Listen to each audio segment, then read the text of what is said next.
Evening, everybody. If we get that Fouchonnier over there to be quiet, we're going to get started. Come join me over here. Well, good evening. Thank you all for coming to our town hall. When I got elected, I want to make sure that our residents' voices were heard, and we've been doing this, going around all different communities, and you can pretty much set your watch to it. We're going to be here at this time every year. But if there's an issue between here and there, you're welcome to call us. We'll come down at other times, but we want to make sure that everybody knows that we're going to come down on certain days, certain times of the year, to make sure that we get a good turnout and had a good conversation. So that being said, I thank y'all for coming out here, and I think time's our most valuable resource, and I appreciate y'all giving us some of yours. I'll go through and do some introductions, and I'm going to go ahead and start with this young gentleman right here, Mr. Mitch Angeron, who is the Lafourche Parish President.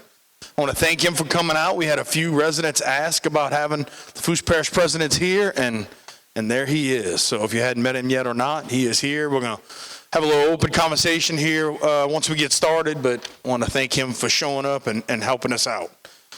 Yep, there you go. From our team, we have Mr. Russell Waters, Mr. Ryan Melanson, and some people here and there that are making this show happen. We have Hillary Domain, who is the Quality Life Director in the back there. We have Chief Corey Henry with Home of Fire. We have Mr. Mark Black, who is our Coastal Zone guy back there. We have Clay Nakan, who is Solid Waste. He is also in the back there. Mr. Norley Red, who is my Chief Administrative Officer in the back. We have Leilani Adams, who is my Chief of Staff back there. Didn't write her name down, but I called it out anyway. And then coming around, I should have probably done this backwards. We also have Steve Trosclair, council member in the back. Jessica Domain, state rep. Z Zarang, state rep. And the insurance commissioner's office. And I thank Z for helping make that happen in the back, provide some information.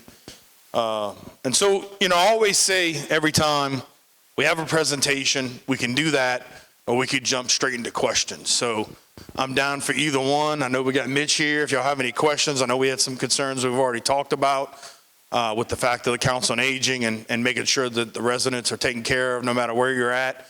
And him and I are already talking about, whatever we got to do to get our Council on Aging groups together to make sure things flow without a hitch. We're going to make sure that happens. But we definitely made phone calls on both sides saying, let's make sure the residents are served no matter what. And that's what we're going to guarantee happens. So I know that's one of the larger issues. So again, up to y'all. Presentation, conversation. I'm down either way. Anybody? Yes, ma'am, I did. Yes, ma'am, we both did. Loud and clear.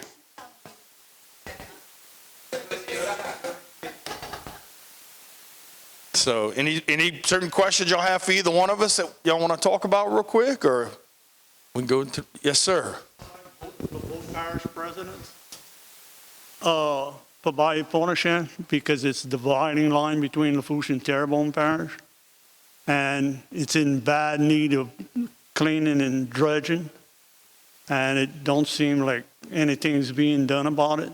They sprayed, and most of it died, but they got a majority of it, a good part of it that's not even sprayed. But even though they spray it, once it dies, it's going to sink to the bottom, and you still don't have no drainage. And then also on the Terrebonne side, you have the forced drainage in the back of the side of Pointe-Aux-Chenes. It's plugged solid. So when we have a storm, there's no way for the water to get to the pump up the road from there. And if you want some more, Always want some more, yeah. I'm sure, Mitch, I'm sure wants some more too. The sidewalk in Pointe-Aux-Chenes is in dire need of fixing, especially in the front of the school. There's a tree that grew where you can't pass between the fence and the tree. And you got the kids that when the people park like at the library, the kids and the mom and whatever, they got to take the side of the road. And, it's a very bad hazard for the kids to be on that highway. And the other thing is the caution light for the school. It's in place, it's been in place. It just needs to be either put a solar panel or whatever it takes to get that going. Yeah, and what I didn't say, but we have some papers that we brought because we want to capture all these issues. We'll also get our team to come around and chat with you and make sure we get those locations so we get work orders created and get those issues resolved. I could talk real quick, and Mitch can chime in whenever he wants to on just vegetation maintenance and lilies. We have about 198 miles of bayous and waterways in Terrebonne Parish. And one of the things we're working on is trying to reinvent or reimagine the way we deal with vegetative drainage, cutting, and lilies and everything else. I love suggestions. Some kind of a machine that sucks up the lilies, grinds them up, mulch that up, and fertilizer. Yeah. And what I heard in the past, it all seems one little flower. Yep. We are looking at solutions like that. But one of the things that, we look at when it comes to what it costs to maintain something, in our research, and again, we are looking at getting people together and looking at what other equipment we can build, create, different ideas, to spray that 198 miles of waterways. We look at about 1,000 per mile, but to pull them right now, based on current technology, it's about 40,000. Right. Yeah, and it's a combination of, that's what we're working on now with the funding that we have. Yeah. So we are working on it. We are looking at reimagining that and how we deal with lilies and how we deal with vegetative drainage vegetation and making sure that our waterways are clean. I know we have the first three are Bayou Terrebonne, Bayou Grand Caillou, and Bayou Du Large that we're going through and working through a process to get those waterways healthy and clean and flowing. We changed our vegetative contract. We redid the way we do some stuff there, providing for an opportunity to do some things differently. And so we're definitely working on making an impact with that. Anything you want to add to kind of what you guys deal with vegetative? And look, in Lafourche, we have a lot. Just Bayou Lafourche itself within Lafourche Parish is 100 miles long. So we face some of the same issues that you do in terms of vegetation. In terms of particularly your question related to potentially dredge in the bayou, that is going to require multiple agencies to work together. So that's going to be something that we would have to look at and strategize from an effective perspective. That would require us working together along with the fact that it's a state water bottom. We would also have to have conversations probably with the North Lafourche Levee District and Terrebonne Levee District, South Lafourche Levee District, Wildlife and Fisheries, and CPRA. So there's I'm not saying it's not possible. It is something that we're going to have to work together on. And that is a very good point because that is something that we've had to address in Bayou Lafourche and actually are currently looking at some similar issues and how we actually get that funded. So that would be my response there for you. And I actually made a note in my phone about that so we can talk about it later. Water lilies, within a year's time, goes back. Yeah. We were all hoping that this freeze we just had, this 135-year freeze, would have knocked them out. And I hadn't met anybody yet that said, man, it didn't. Even Wildlife Fisheries and the work they do at the state level, everybody was like, that's what it definitely seems like it. Yes, ma'am. Two parishes. Oh, they'll hear me. It's okay. We'll make sure everybody hears you, though. It's going to be split multiple ways to be paid for. So it's not like Terrebonne Parish is going to be hit with 40,000 or Lafourche is going to be, y'all going to be splitting it between both parishes to talk about the 40,000 number. I gave that number was just as it relates to removing lilies. Dredging's a whole different conversation. I'm just using a number. I'm sorry. Right.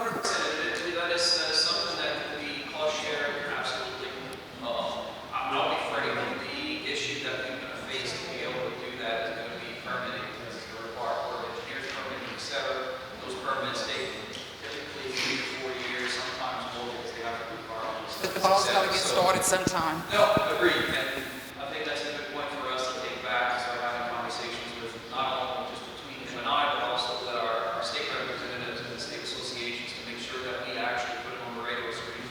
So that's something that could be a long-term line.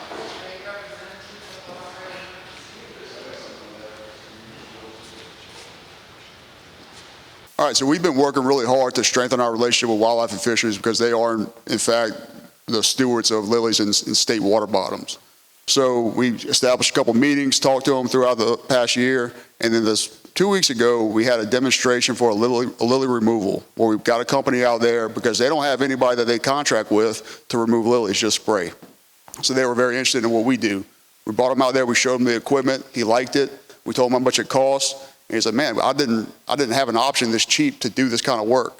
So fast forward to this week, and he was able to contract that machine with us, split the cost, and pull out a float tall in Bayou Black. Now, I know that's Bayou Black and not here, but it established a new relationship with wildlife and fisheries with Terrebonne Parish of working together and splitting costs and not just spray, but to remove lilies. And we're planning on doing that not just there, but all the other bayous. So we hit a pretty good mark this week with building relationships and getting things done a little bit better.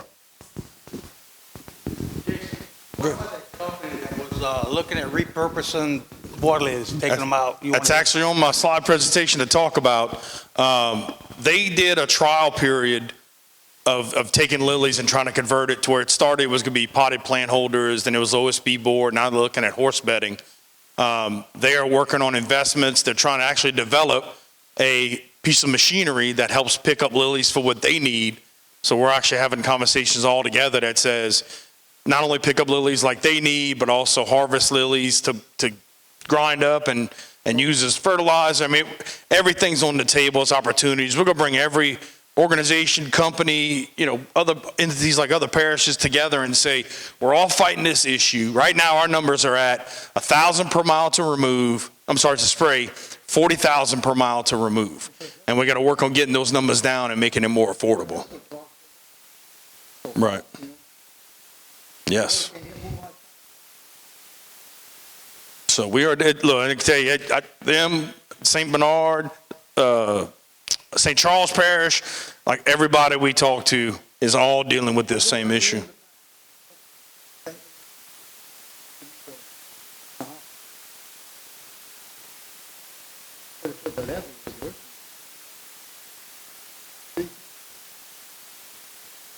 All right, that guy right there, he's to take that note. Come on now. Well. No, we definitely, and look, Mitch and I have known each other for a while. Great working relationship. We're going to do everything we can to help each other out and make sure that no matter where you live at, again, this is our area. Like I said, I went to school with Montague Middle right here, so a lot of people I know in this community, and it's important to us to make sure that nobody feels left out or left behind. So, any other questions? To an extent, we could talk about levies right now if you want to, though. I watch the levees and all what they're doing down Morning View. It's amazing to see that. People need to drive all the way down to the end and see what's going on. But Lafourche Parish, I don't know what's going on with the levee going that way. Is it, making progress? Now, the levee between us and them, that levee? Between Pointe-Aux-Chenes heading toward the roads and all. Yes. Y'all making progress? Go ahead. They actually have the first lift on that levee complete, and they're in the process of building a T-wall, which is just to the east of the canal or the Grand Bayou itself. It's probably about 300 yards further into the marsh. There's a 36-inch gas pipeline that runs there. We couldn't build a levee on top of the pipeline because all the weight will push the pipeline down and crush it. So you had to build a T-wall. That is actually currently under construction, and then they got some additional lifting to get done. But there is an initial run of that levee. I want to say it's 10 or 12 foot tall. Yeah, there was a sizable amount of work that was done over the last 2 years. Well, if you on the levees or something else? Well, it has something to do with the levee, yeah. Okay, go ahead. All them pits they digging down here. The guy went on the Lafourche Parish on this side, but the strip of land on the east side, St. Louis and Pointe-Aux-Chenes Bayou. Alligator can drill a hole through that and it all wash out. Then you got another island. And then everybody else. I know one of the things we did, I don't know if you guys have this, but we passed a borrow pit ordinance in the last year, I think it was, 6 months to a year. to the north. Right.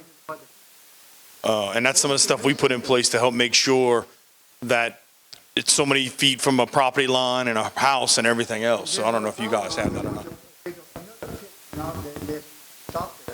So on the Lafourche side, we're actually in the process of getting that ordinance together so we can actually get it ratified. So it's actually in draft form right now because we have some issues coming with borrow pits, not just the one that you've talked about.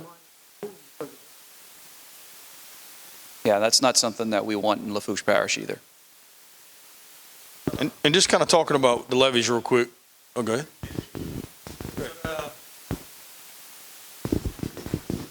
For the flow dams that they have on the levee, and that, what they're building right now, they're in pretty bad shape and all that. Do you have any future plans on rebuilding that to something like what they have in the Terrebonne side, behind Montague? Because I just went right, it's been a while since I went that way, because most of the time I just spin down here.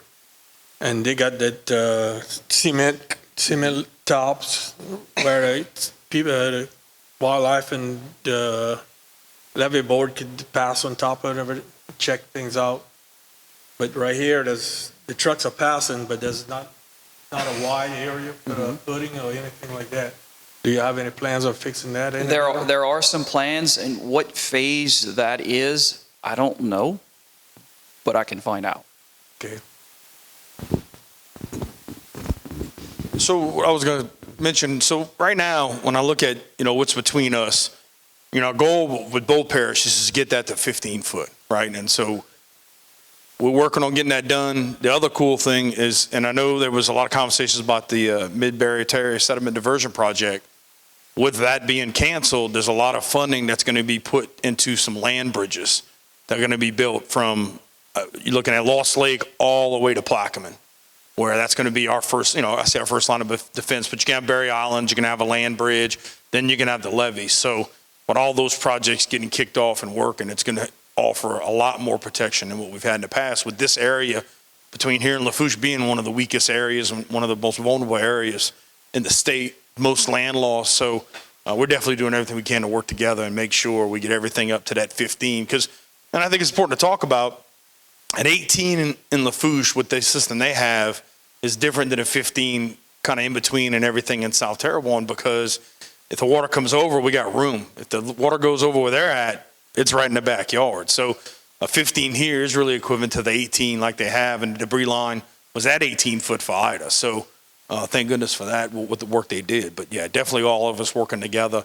and fighting this battle and working with the Corps of Engineers to do things more cost effectively, where they might have a project that said it cost, $107 million, and we can do it between our levee districts for 26. And so those are conversations that we're having with Corps of Engineers right now.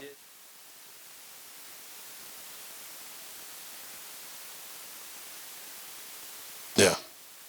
So, and then we got a local boy is the colonel of the Corps Engineers now. So we got an OTAN who plays cutthroat Pedro, not follow suit. But somebody that's from the area, and his great-great-grandpa was involved with Home Navigational Canal and some other things. So really got some people that could really be in the right place to make sure this stuff happens like we need it to. So, all right. Any other questions? If not, we'll jump into, yes, sir.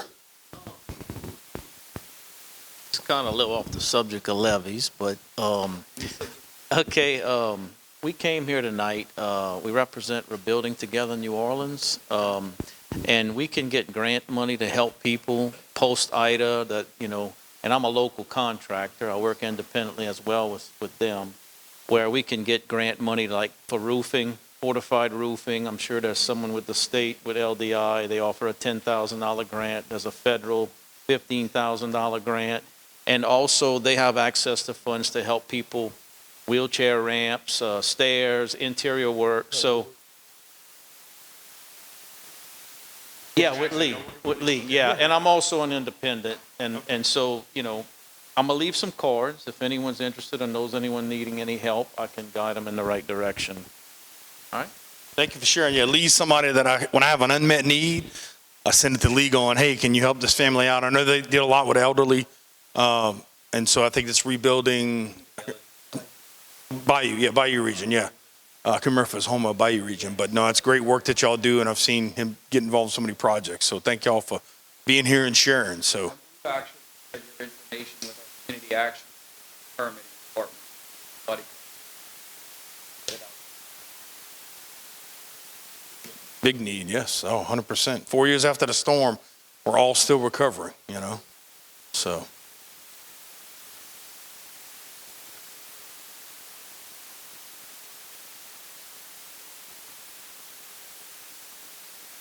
All right. Anything else? Anybody else? All right. That being said, we'll jump into the presentation. I'm sure some of the questions will be answered. And if not, we'll be here to answer any question you have. Again, we got papers. We'll take down notes so we could fix stuff like sidewalks and some of the other issues and make sure those issues get resolved. So we last time we came, it was recovery, resiliency, and quality of life. And so in conversations, it became really about that revitalization side of things. So now we're talking recovery, resiliency, and revitalization. So we'll go ahead and jump into this. So we just talked about recovery from Ida, where are we? We have an air-based fire station on the east side that we're working on getting rebuilt with anticipated completion of February 26th. So even the parish is still, we've been working with FEMA, we've been working to get funding, we're working to do things with construction. Our civic center had a lot of work going on. Francine hits, rips off some temporary roofs, some other things, so that had delayed that project. And we're still working on getting that done. The municipal auditorium, if you hadn't been in that facility, again, like the Civic Center, one of the great facilities we have for our residents to use. That building looks like a brand new building and is a great venue to have events going on. And a Buquet Bridge, when you look at the bridge issues we've been dealing with in our parish, of course, the Dagueville Bridge just opened. The Buquet is going to open here at the end of the month with rush hour traffic, and then it'll fully open hopefully within about 5 weeks after that.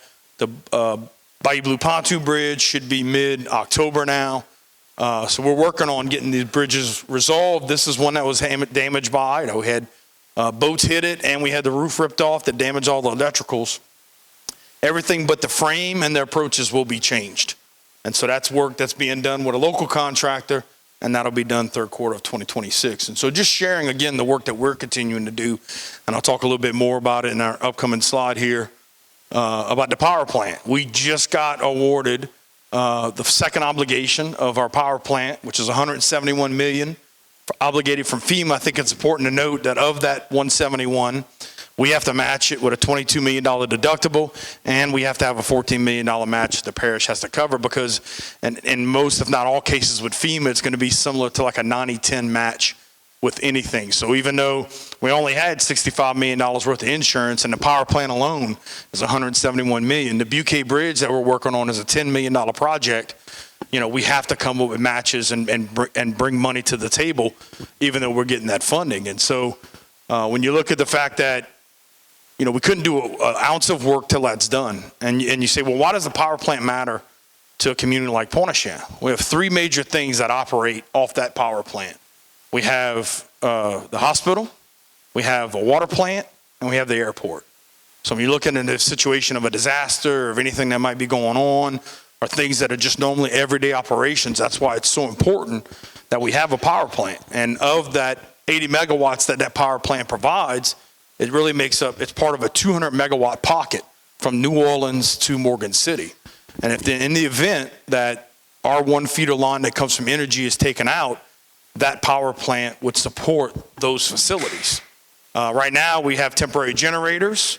We've run them about 350 hours to date, and that is run in high heat, extreme cold temperatures. Anytime we have higher loads, those generators keep things running, and again, mainly supporting that hospital, that water plant, and that airport to help make sure that we don't have any rolling brownouts or anything when it comes to those vital services.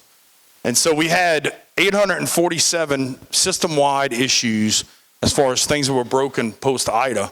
And those are things that we've been working on to make sure that we have reliable power after the storm. If you go to the next slide, we had 622 total work orders. I think we had about 140 handled right after the storm. Francine had 386. So you're looking at over 1,000 issues created from both Ida and Francine that we had to deal with when it comes to electric grid that we have for the Terrebonne Parish is about 14,000 residents.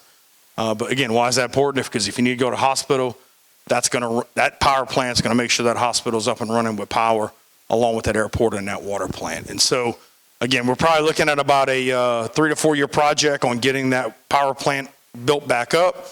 But we're making progress, and we're getting that stuff to happen. And I really want to thank our governor, reached out to Secretary Nome and got that pushed through here recently, and made sure that we get recovery continued post-Ida. Any questions on this before I move forward? All right. Going into CDBGR funding. So again, related to hurricane recovery. Crazy enough that it's 4 years after the storm and we're just getting access to this funding. We had to go through an application process. That process was due November 30th, 2024. Told hopefully we'd have all our approvals, but we're still working with them. We have 2 projects that are currently in the process, along with 2 alternates. And we've talked about 28, 29, 30 projects. They basically took one of the projects and pulled it out as a separate project when it came to a wastewater project with Village East. And so that ended up making it into 30 projects. The projects, as of right now, must be completed by 2027. It's $117 million. They're not cutting us a check. We have to do work, get reimbursed. Do work, get reimbursed. We got to meet OCD's requirements. We got to meet HUD's requirements. We got to do environmental and compliance on stuff that isn't even buying a building, stuff like small business grants. But we got to, it's a lot of strings attached, but we have to go through those process, and we have to make sure we follow the rules. And if we don't, we have to end up giving that money back. So it's so important that we do that. And we actually have a list of the projects. And you can see a lot of things, a variety of things. People may or may not realize that since Ida, there's been town halls and studies and everything else to get information and feedback from residents to come up with the list of projects that you're looking at here. And even with this, we would get with OCD, we'd put an application in. Once they'd approved all our plans, everything looked good. As we got into the application process, they split things out. So where now that they activate the bayous is 2 phases. You have the support to seafood is 3 phases. Resilient community centers is going to be 2 phases. In some cases, they're saying we have to study something before we get the work done. Now, I, like anybody else, I hate a study, but when you look at a study related to like community centers, they're going to look at the parish and say, here are the areas that need community centers. And this is how big we think they should be. And this is the services they should provide. And that's going to give us a running total of what's needed for the parish. Well, we might not have enough funds to do the top 3 or 4 projects, but we know how much project number 5 is going to cost and how much project number 6 is going to cost. No different than the wastewater study, the stormwater study. When you look at adding sewage capabilities to the entire parish and all the rural areas, we have to look at the fact that we have 2 treatment plants, one on the north side, one on the south side. And if I add a community, if I add a street, if I add a neighborhood, if I add a rural houses, I have to understand what the need's going to be for sewage at that level, at the point that the sewage is collected and the point where the sewage is discharged at, right? So we have to make sure that with a wastewater study, it might be $5 million to do a neighborhood and another $500,000 to make sure the plant can process that extra sewage coming in. What that study is going to give us is, again, that list of areas that could use it, what it looks like it would cost to get that done so that we can turn around and go after grants. We're part of the DRA, which is Delta Regional Authority.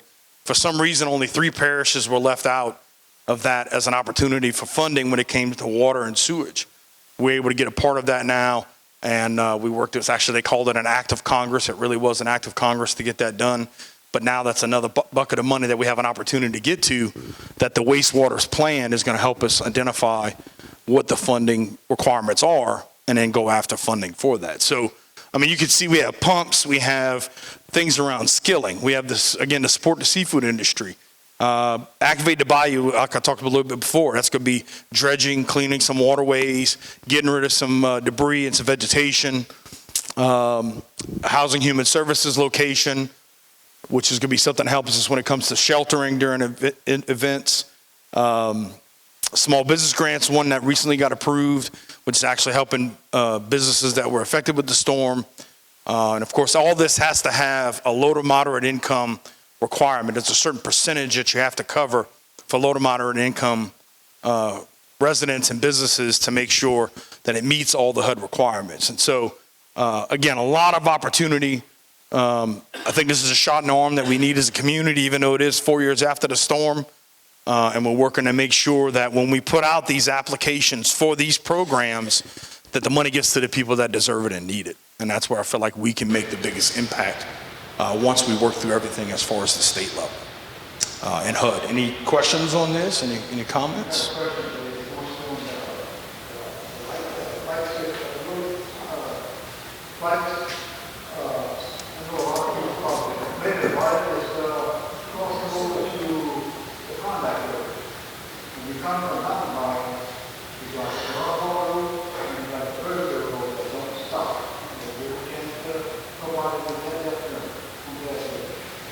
We could definitely work with DOTD to have them look at that light signal.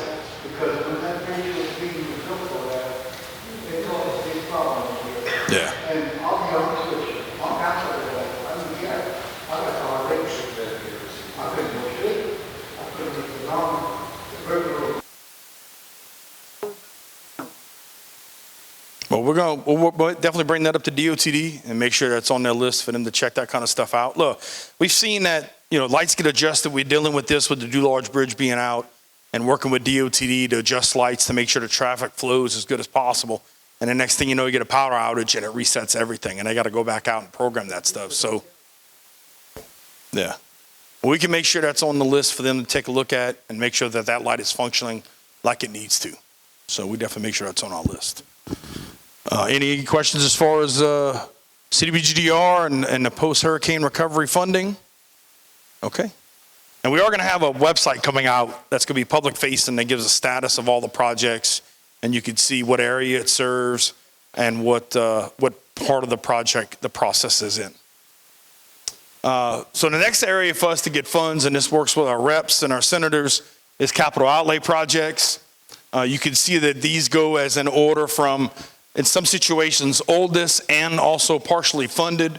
So you can see that we have some things. I mean, you got road projects, infrastructure, pumps, a lot of different kind of projects that we're working on to get with the state. At the same time, my buddy over here is also getting with capital outlay, trying to get some of that same money.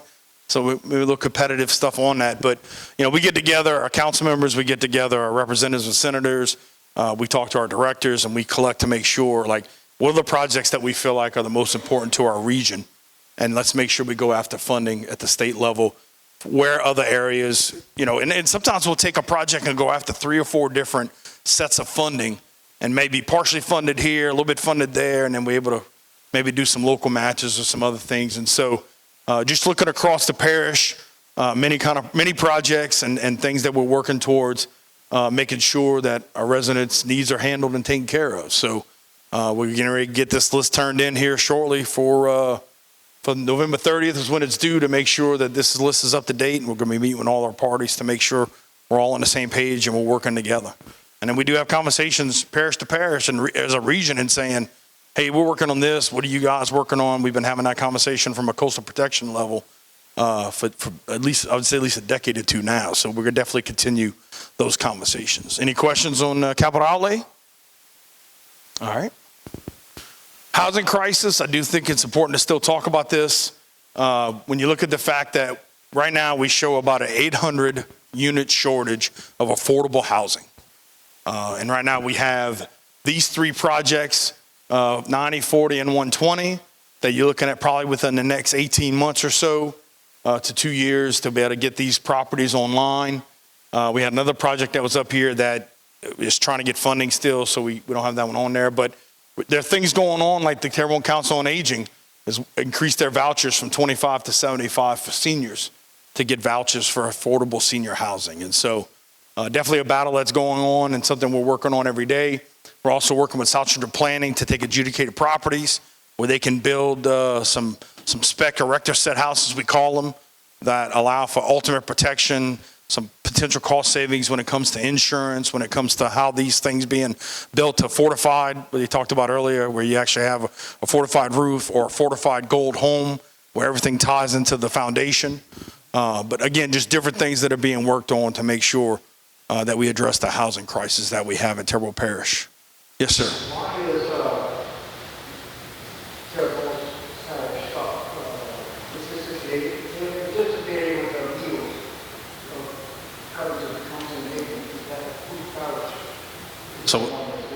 we've had that conversation. We're going to make sure that residents don't miss meals no matter what we got to do. Mitch and I have talked about that. We're getting our council and agent groups together. But at the end of the day, we're going to make sure that all our residents are serviced. We're going to make sure that it doesn't miss a beat, even if we got to come deliver some meals ourselves.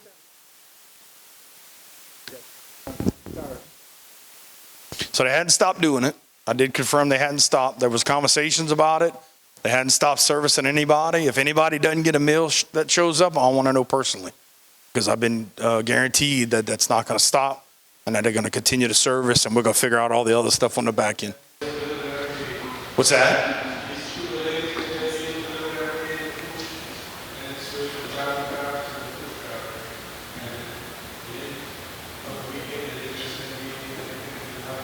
There we go. We're going to make sure people don't miss meals. Yeah, they've had conversations about it, but we'll guarantee you, between us, we're going to figure it out and make sure that nobody loses services when it comes to that. I'm down to come cook. What you like? What you may cook? Gumbo? What kind of gumbo? What's your favorite gumbo? Seafood. Oh, that's mine too. Now we talking here. We'll figure out a way to make that happen. All right. Moving on. You going, Toby? Hey, thank you for coming, sir. We appreciate you gracing us with your presence. You going to cook a gumbo? Look, Toby going to cook a gumbo for you right now, he said.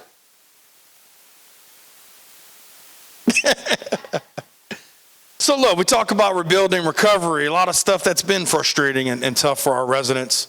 So we like to talk about economic well-being, economic development. We had a great announcement with Neuro.io, a $100 million innovation campus at the old Korea building and home about a civic center.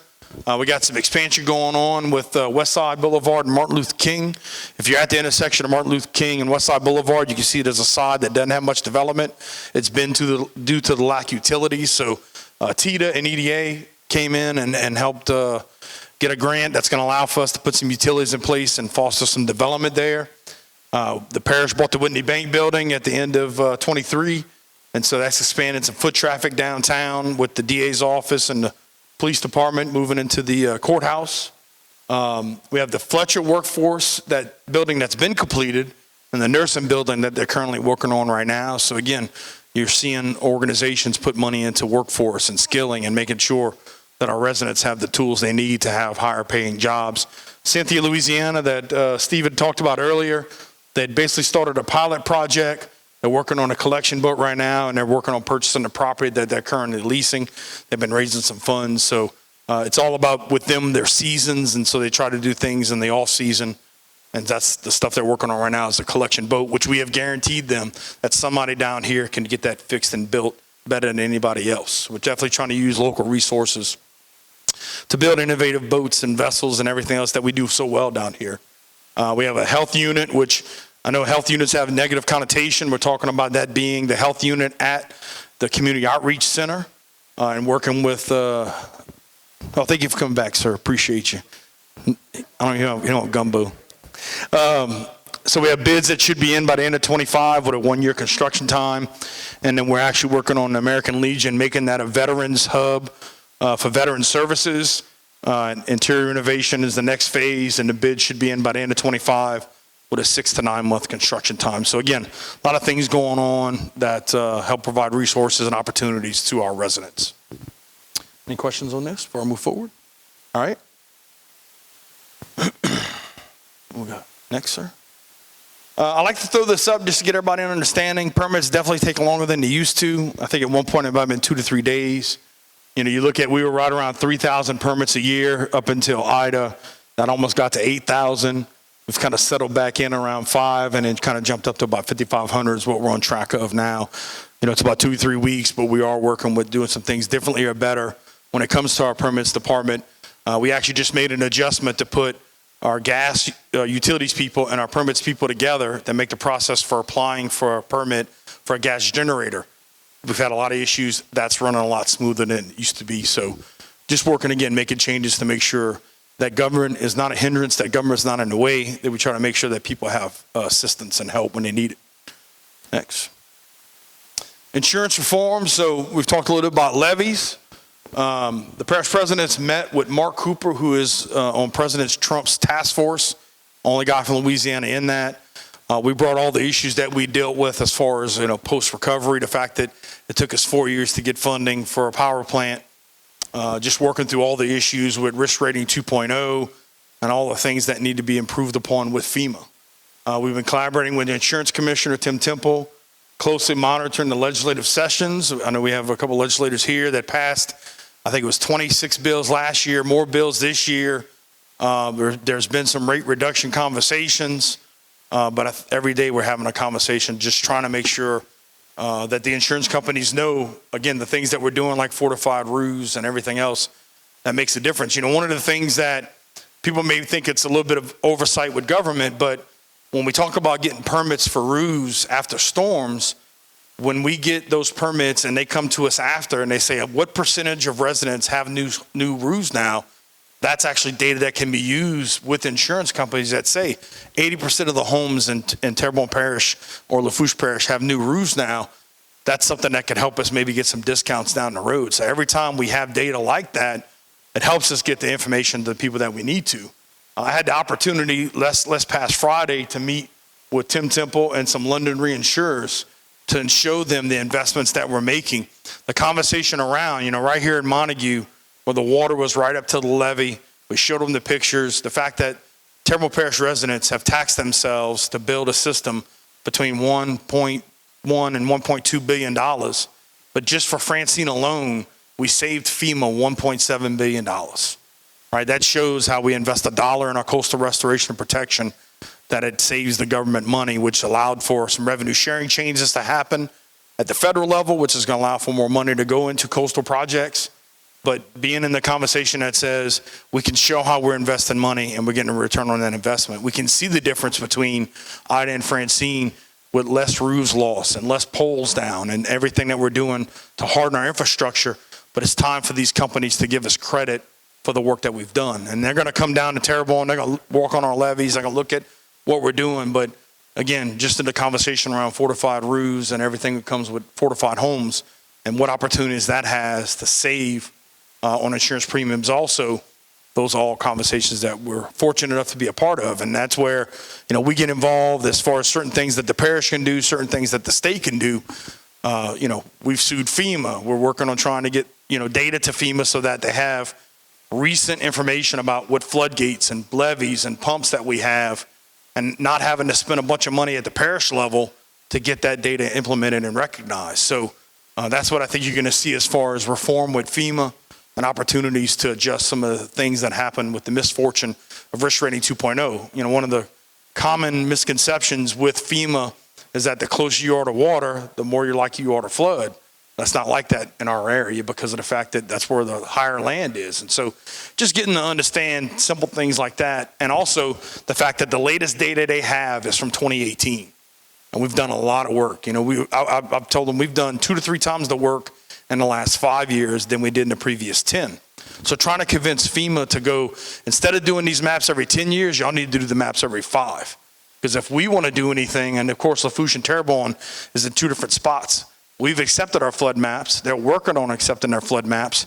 And we're meeting with the similar people, but have a different conversation. And each of us having to pay our own consultants to give data to FEMA they should already have.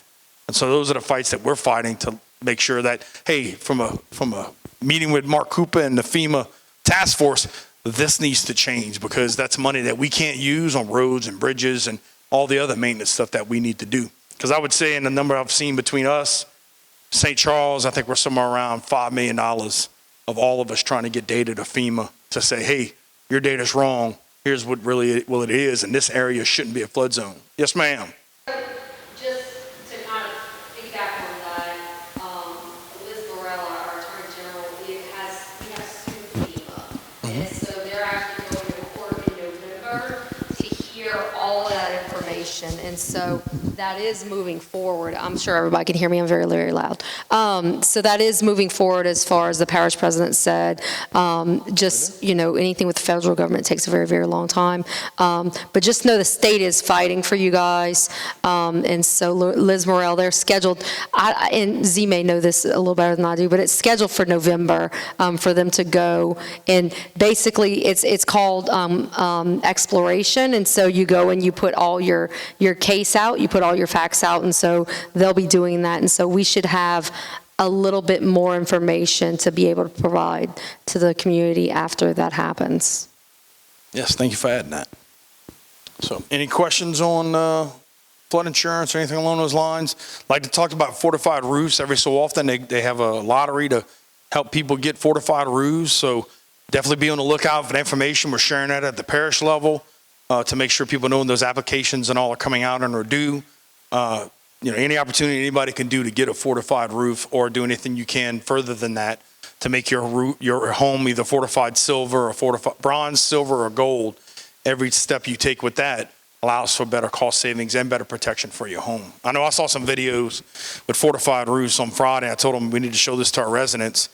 They have a wind tunnel. It's 130 miles an hour, and just to watch what that does to a home makes you say, I need to go make sure I do everything I need to do today to get my home in a better better opportunity. And there's funding out there that helps you do that. So just to make sure all our residents are informed about that. All right, next slide. We're getting down to the end here. I think a couple more left. Accountability, property condemnation. So right now we have about 425 properties in the current process. We had $1 million that we had with American Rescue dollars. We depleted that fund. We're working on hopefully getting some program income here soon. I think it's Gustav Ike to be able to get more funding towards demolishing homes. But in 2024 alone, 191 properties that were demolished. The thing I love about that is the more we do it, the more the residents are getting involved in making it happen where we have to do less. One of the projects, and I think I'm gonna talk about it next, is derelict vessels. We identified 232 derelict vessels within 4 waterways. There's more than 4 waterways in the parish, right? But of that 232, we went after initial 30. Of that initial 30, we only had to deal with 14 because as soon as we put placards on the vessels, the other 16 were taken care of by the owners. And so we did our first batch. We're going to be going through our second batch here before you know it. And I'll talk about that a little bit. But again, we're doing everything we can to make sure that we clean up, make sure grass is cut, make sure buildings that shouldn't be there or should be fixed up, that all that's addressed and dealt with. And working with the council, they go through the condemnation process. We used to do 25 a quarter. Now we're up to 50. We even were working with South Central Planning to process even more than that. And so as much as we go through it, as much as the funds are available, we're going to continue to deal with blight and address that in the parish. Yes, sir. At the beginning of Pointe-Aux-Chenes, what happened with that telephone box, we got about maybe 2 feet of the water on the road. And that water isn't, we have that on. There's 25 people around us. Okay. We'll make sure we put that down on our piece of paper, and we're going to make sure we get that to DOTD to make sure that that they're aware of that issue and they get it fixed. Yeah, well, at a certain point, especially if it's state highway or parish roads, there's right-of-ways. But if it's a long, yes. All right. We'll make sure we make DOTD aware of that and make sure it gets resolved. Yeah. Thank you for sharing that with us. Okay. Some other things that we did. We revised mobile food vendor ordinances to make sure that we make sure food trucks are managed at a level that it needs to be. We did some changes with nuisance and abatement. And again, anything with ordinances, that's us working with the council to make sure that, we stacking and more accountability. So if you have multiple properties with issues, or you have one issue with the same property, same issues, that it costs you more to leave it like it is. Panhandling and vagrancy was unconstitutional. So we did an anti-camping opportunity. I talked about the banana boxes that were at the bottom of the twin spans, the banana box condos. Historically, if the property owner didn't say somebody was trespassing, there was nothing we could do. Now we have an anti-camping ordinance that lets us take it a little bit further. But we've worked with that property owner, and now that foyer is blocked off and people can't hang out in there anymore. Recreation accountability, we have a master plan, more teeth, brought the recreation groups together, recreation districts together, where the president of each group gets together and they can work together, they can share information, they can work through issues together, and making sure that if residents or anybody has issues, that'd be your first stop when it comes to resolving recreational issues. And we talked about a while ago, the new borrow pit pond ordinance. Before we passed that, somebody could build a pond next to a neighborhood And if it wasn't in the zoned area, you could pretty much do whatever they wanted. And we'd had some issues where neighborhoods were getting flooded and people's homes were getting flooded because of that. And so that's been addressed, and something, again, as we see issues, working with our council to make sure that we address these issues and make sure our residents are protected. But at the same time, be fair and balanced, that we're not doing too much regulation, and that we're also holding people accountable. So any questions on this before I move forward? All right. We also moved some parks from recreation to quality of life. These are the ones listed here. The one I'm most excited about is the Air Base Softball Complex, and I'm talking about making that the Bayou Country Sports Park of the east side and doing some cool things there. And so now that we have that, we're getting some stuff prepared and we're able to move some things forward. That's one of the things we had listed on our capital outlay that we're looking to get some funding into. And again, just provide some opportunities just as much for people on the east side as they do on the west side. Any questions on that? Okay. Our new design website. So if you go to tpcg.org, it is mobile friendly and responsive. So you can turn your phone around and look at it different ways, but user friendly, easier to navigate, able to pay bills, request permits, look at your council district maps, look who your council member is, job openings, and just so much more. Continue adding tools and opportunities to that website. As much self-service as you can imagine. If you want to report a street light that's out, if you need your curb repaired, all those things you can do from that website. And it's going into work order systems that we're also in the process of upgrading. But just again, making sure that you can find the information that you need. Or if you need to call us, you call us. 868-5050, right? That's the number you can call, that you can also get your issues resolved. But a lot of opportunities to self-service, and we'll continue to make upgrades and changes to that and make it even better every day. Next slide. Bayous, I did talk about some of this a little bit already. We're working on Bayou Terrebonne, Bayou Black, Bayou Du Large, and Bayou Grand Caillou to start. Again, working through a process that says, we could do this per mile and clean it up. This is what the costs look like.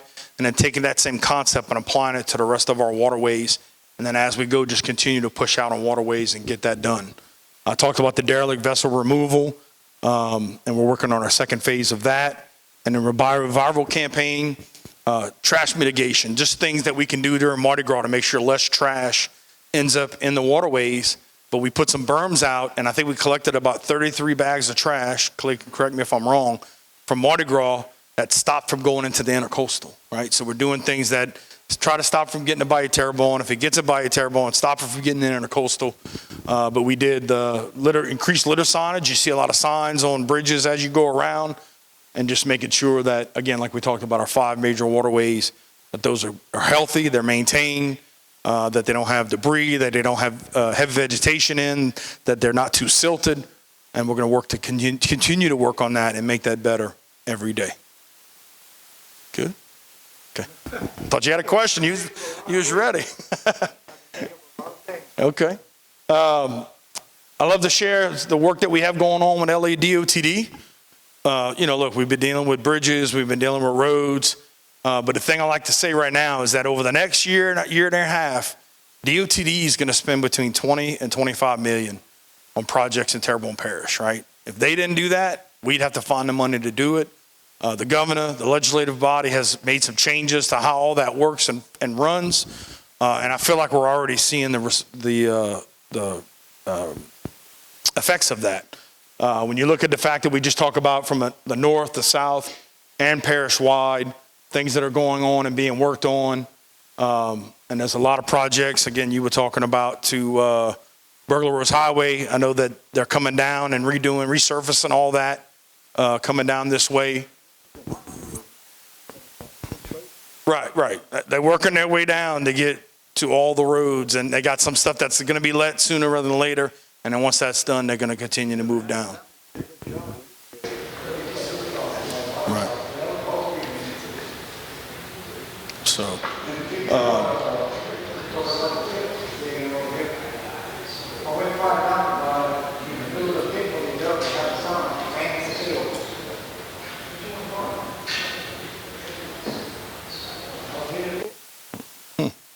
and pool, we put a nice pool, the pond, you go fishing, maybe.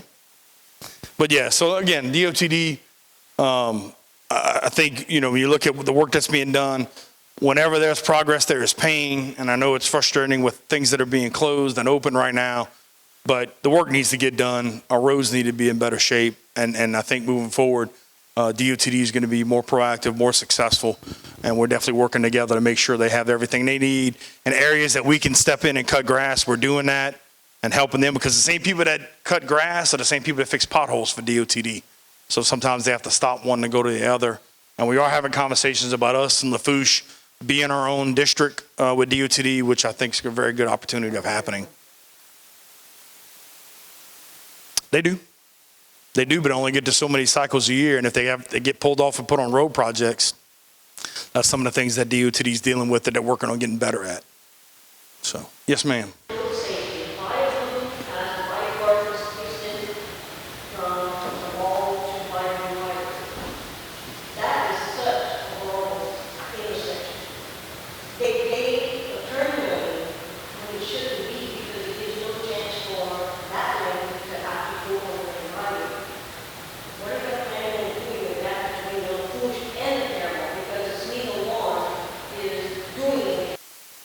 So that's DOTD's control. And I say that from the fact that I know that there's multiple people in this room that have had conversations with them about how dangerous that intersection is. And we request that they do a study to put a light. There's been a lot of work recently, I say recently, but going over the period of time. Yeah.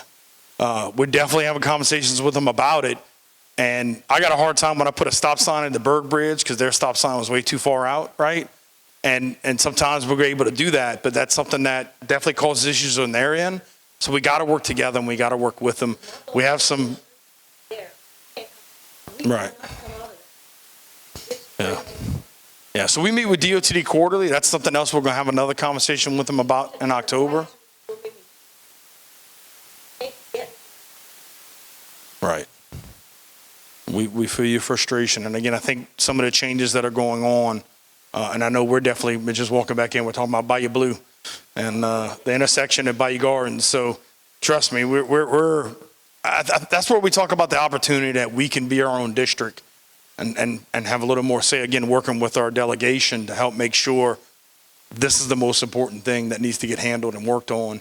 And I can tell you, there's definitely no shortage on our end of saying we need a stoplight there. I know we probably had a conversation. Right.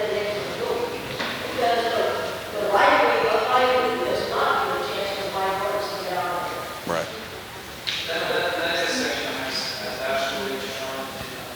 It frustrates me also, for the same reasons it frustrates you, frustrates Jason as well, when we try to let most people residents. And that's something we'll take up with DOT because it has to be them that do it. Yeah, we got a guy we knew, Archie Chess over there. We definitely, he gets tired of hearing from us, I'm sure. I mean, another opportunity is you stand out there with a hairdryer like they think it's a radar and everybody slows down. You can try that too. So, yeah, we appreciate you sharing it with us because, again, every meeting we have, every conversation we're going to have, we're saying, hey, look, what's going on with this? What's going on with that? Let's make it happen. And I think with the changes that you're looking at, like Archie got put in charge of construction of roads and bridges, a new department. So they're looking at what things are staying at DOTD, what stuff's moving over to him. I know he's been charged with making sure that some contractors do some more work and some of that stuff moves faster. Some situations where grass gets cut faster and some other things. So some changes are definitely coming.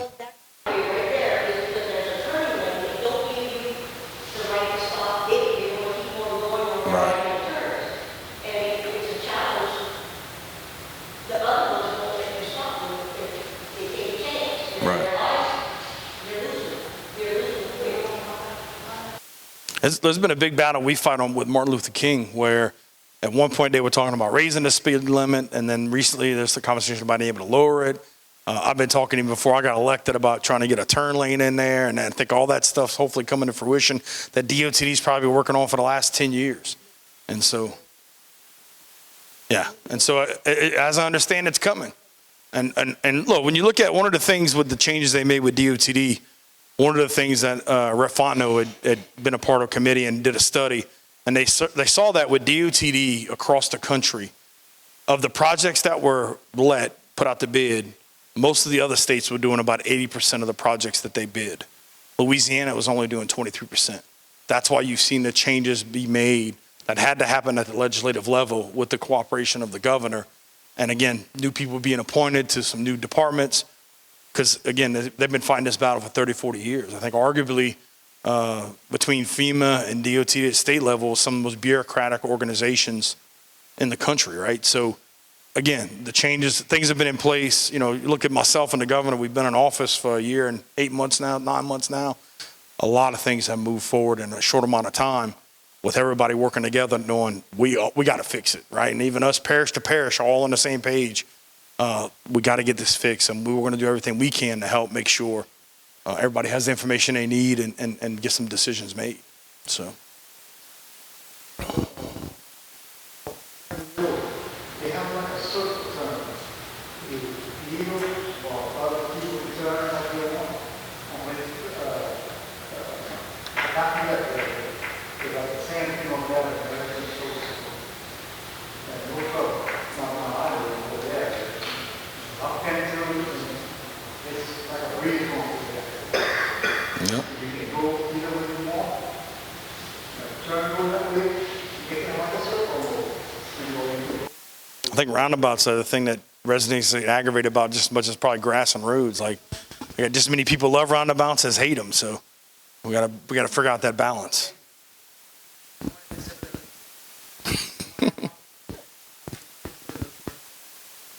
Right. Yep. Which one? The one that's just past the police station? Oh, that's the big one. And it's compact. Yeah, it is compact. There's one at Pointe-Aux-Chenes, that's why. No, that's the main, yeah. It's compact. So, what that's kind of help out. To explain why DOT has gone towards roundabouts, it helps eliminate some stop signs, it keeps traffic flowing, that kind of thing. And it's actually a practice that's incredibly prevalent in other places across the globe, and it hasn't been something that hasn't been practiced here in Louisiana or across the United States very much. It's becoming more and more popular. So I will tell you that it works. Us as drivers here in Louisiana got to get used to it. But in my previous life, before I worked in government, I had the opportunity to travel abroad when I worked for Hornbeck Offshore. And every other place that I've been to, they had roundabouts. And I've been to one in the Middle East when we had a couple boats working out there. And it was 5 lanes, which was absolutely insane. I hope we never see that here. But it does help with the traffic flow. So that's why they're doing that. And it is something that we got to get used to. I get you. I don't like the one in Thibodeau yet either.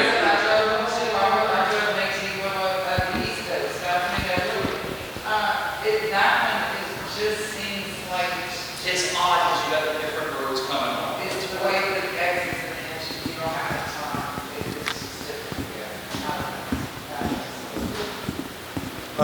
So moving on, I think this might be our last slide, and some of this stuff I already talked about. I find it's important to give people information so that when people understand, as we sit right now, we estimate about $40,000 a mile to remove lilies.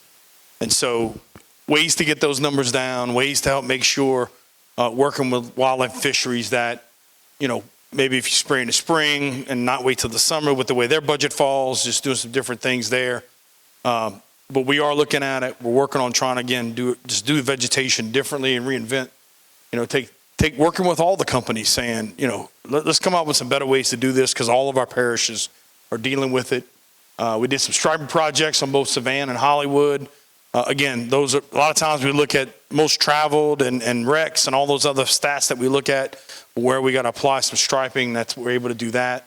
We're working on some gas line upgrades where we had some issues in the parish for storms around Plantation Gardens, Summerfield, and Terra Cane. And so we got those projects going on. And then we have our Dulac pontoon bridge, which will be October, November of '25. That was hit by a barge, about $1 million worth of damages. And of course, we talked about the Butte Bridge, third quarter of '26. And so one of the things, I hadn't said it yet, but we don't have enough money to do everything we need to do. So in some situations, like with striping, we might even better put $300,000 to it this year, or $250,000 to it, or $400,000 next year. Anytime that we can take that, put those together into a larger project, get some funding at either the state level or the federal level, we're definitely doing that.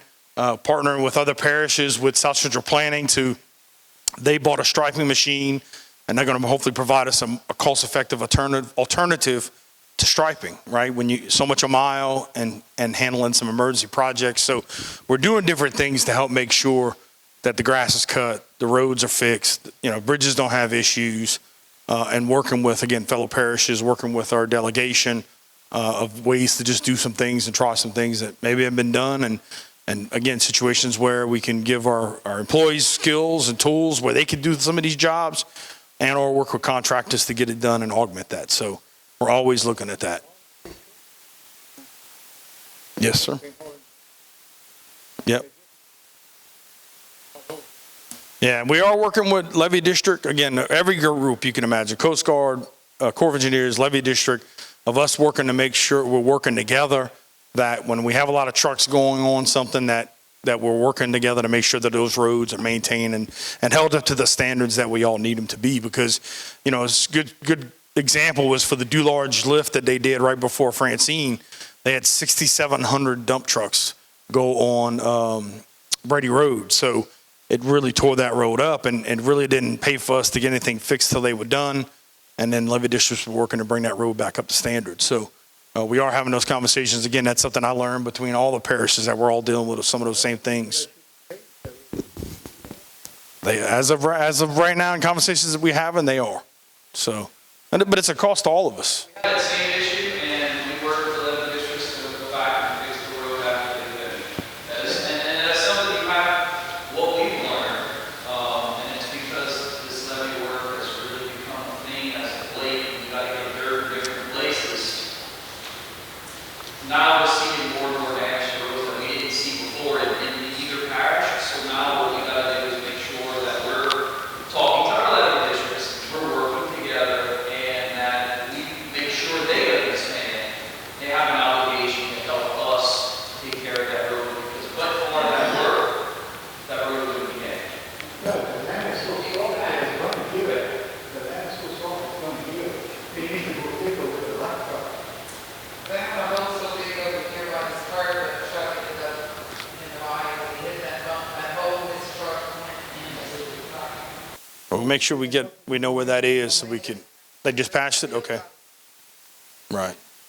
Well, it's something that, look, we hear that complaint a lot with all the road work that's going on in closer to Homer, is that, well, they did something and it's bumpier now. Well, the process that they go through is they're going to go through and fix any subsurface issues. So sometimes they might have to go 3 foot deep to get the subsurface built back like it needs to be, or they might have to fix a drainage issue.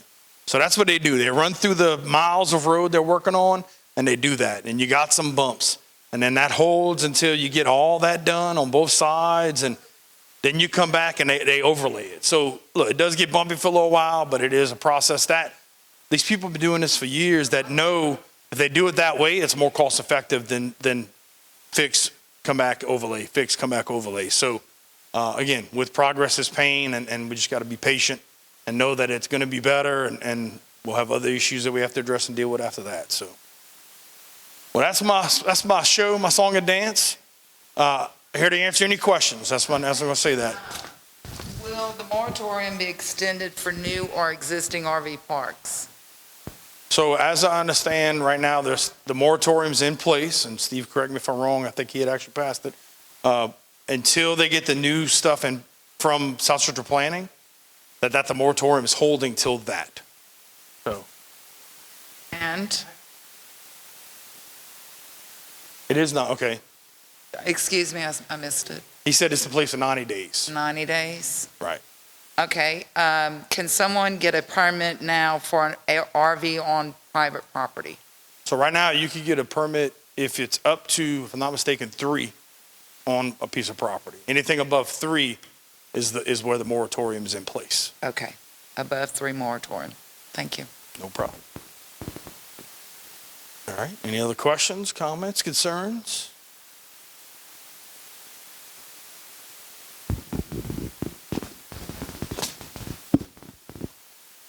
We're in desire need for a pump station put on the Lafourche side in Pointe-Aux-Chenes. We don't have no pump station, and the land is sinking gradually, and the water is creeping, going towards the houses in Pointe-Aux-Chenes. It's been looked at, but never been accomplished.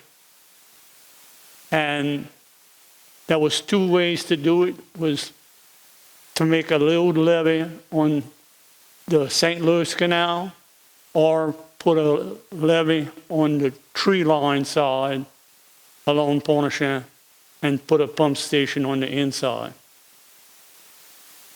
I was just wondering if that is possible to be done.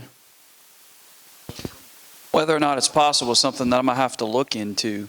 I do know that we had some discussions initially about a pump station. One of the things that we ran into with some funding that we had through the feds was the elevation requirements and the cost to do the cost to build the station, because we had to build the station so high. Now with the changes as a result of the levy for Reach K&L, that helps us out some, but that doesn't completely eliminate it. So that's something I need to circle back on for you. We get on our papers, if you want to write down your name and number. I'll get it. Sure, look at that. Perfect. Perfect. Questions, comments? I have a follow-up. Go ahead. On your question regarding the tidal pipes and Reach K, actually reached out to our levee district executive director, and they're actually in engineering right now. The intent is for that wall, there's going to be a flood wall that's going to go up to 15 foot. So when they construct that is whenever they're going to address those pipes. So I was able to, from what I understand, the wall is going to be on the front side, and they'll be able to roll on the back side of it. Yep. Look at that. Your fire station? Yes, ma'am. I think I got some fire station people over here. In fact, she's asking the fire station is going to be rebuilt. Hey. Say that again, Ms. Rowena? She's asking they're going to get a new one. Hopefully, eventually. Big thing about the fire station is we did receive probably close to $1 million from the insurance, and you would think that would be enough to build the fire station, but and then the architect came back and said it's probably going to come in high, like probably around 1.4 million to build it. And the bids came in at 2 and 2.5 million. And we're not trying to build the Taj Mahal. We were just trying to build, you know, kind of something similar to like what you see down the island in Lower Montague, cement block at the bottom with the living quarters, a little bunk room on top. So nothing much bigger than what you see on the island in Lower Montague, just a little bit bigger, but bids came in extremely high. The other issue we're having is the insurance is going up wild without Pointe-Aux-Chenes station. So the 3 stations we have left, last year the insurance went up like 50 grand. This year it went up 50 grand again. So I mean, that's just astronomical we're having to deal with, just the increases, and you know, just the everyday increases too. So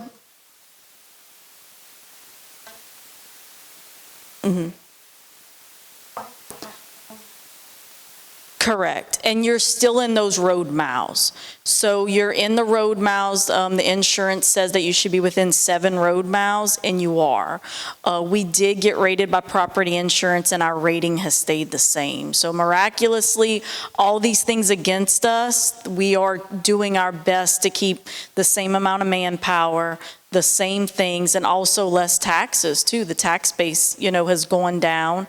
Insurance has gone up. So like I said, we are doing our best to keep going what we have had the last couple years, like I said, kind of with everything against us. But one good thing, we're, like I tell everybody, we got a lot of things against us, but we are very, very blessed. We still have volunteers where some departments, volunteers is non-existent anymore. So like I said, we're doing our best. But if anybody has any specific questions or wants to come to the fire station and talk more, y'all are more than welcome to come by, anytime.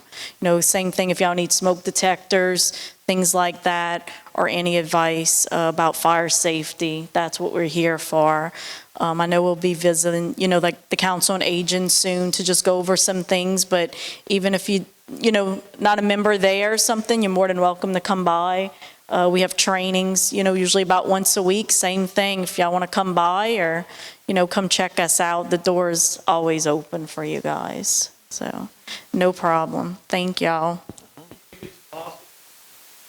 We could buy a Pointe-Aux-Chenes cleaned out, that you can maybe take the fire station from the Holland and put it on a barge and bring it up. Hey, I'm willing, I'm going to talk to Ms. Jessica in a couple weeks. We may come out with some different ideas. I'm definitely open for suggestions. So, we're kind of hoping to, maybe even kind of try to mitigate, not actually pick up that station and move it, but as you know, the residents had to be moved. So eventually that fire station will probably have to be moved also. So we might be able to kind of do a combination with some of that too. So, but yep, I'm open for suggestions. Hey, if we put it on a barge, we can move it. We'll leave it on the barge. It could be just like a floating station, a houseboat station.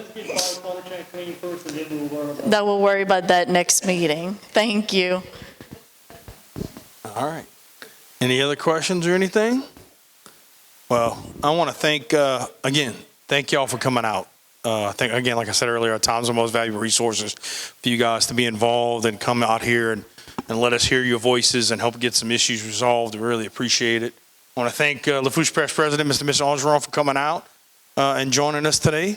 Our council member, representatives, and our staff and the church. Thank the church for letting us have this event here. We appreciate it. I know Noah and I spent a lot of time after Hurricane Ida right out here in this parking lot working with laundry and showers and grocery store and everything else. So